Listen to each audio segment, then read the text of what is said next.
Bonjour, c'est Frère Nicodème, bienvenue sur la chaîne. Aujourd'hui, en ce deuxième jeudi du temps pascal, nous avons des lectures qui sont essentiellement tournées sur le témoignage. Nous avons le témoignage que le Fils rend au Père et que nous sommes appelés, nous les disciples, à recevoir et que nous pouvons refuser.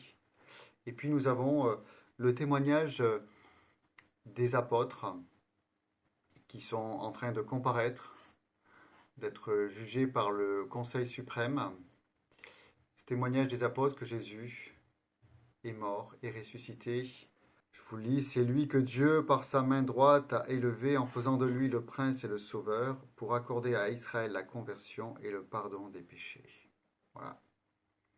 Un courage assez extraordinaire de la part des apôtres qui, à la croix, se sont tous débinés, à part Jean, Pierre qui a renié le Christ 3 fois.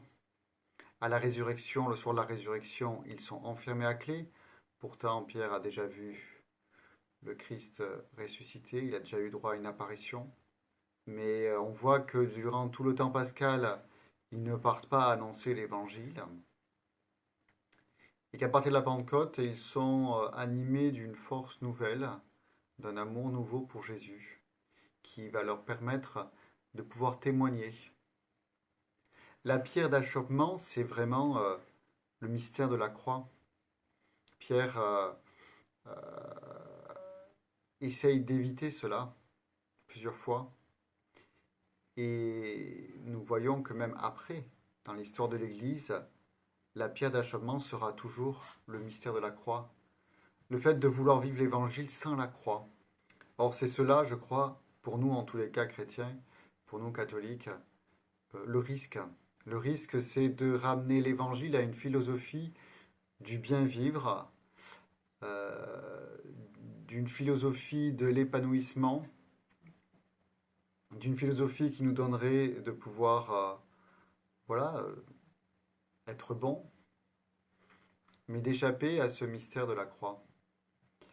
Or, il n'y a pas de mystère, il n'y a pas de résurrection dans notre vie sans la croix. C'est vraiment les deux faces d'une même pièce. Alors il nous faut, je crois, nous soumettre volontairement à l'Esprit Saint. Demander à l'Esprit Saint de venir éclairer en nous ce qui est obstacle à cet accueil du mystère pascal dans notre vie. Sinon, notre témoignage ne sera pas en cohérence avec l'Évangile. Ce ne sera pas un témoignage. Donc, nous croirons témoigner, mais il n'y aura pas de cohérence entre l'Évangile et notre vie. Bien sûr, c'est toujours à reprendre. Bien sûr, nous sommes appelés à avancer et à progresser. On n'est pas là pour se flageller, se juger, ni juger les autres. Mais demandons vraiment à l'Esprit Saint. Préparons-nous à la Pentecôte, que ce soit pour nous ce temps du temps pascal, l'occasion de nous préparer à remettre notre vie entre les mains de l'Esprit Saint, que nous sachions accueillir ce mystère pascal dans notre vie.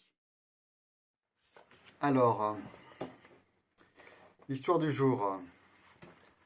Lors de la messe chrismale, l'évêque a fait ouvrir la cruche qui contient le Saint-Crème.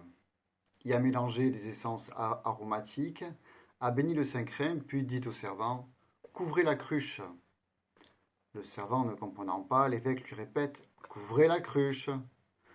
Une inspiration vient au servant. Il prend la mitre et va pour la mettre sur la tête de l'évêque, lequel lâche alors en montrant sa tête « Pas celle-ci, celle-là ». Ciao.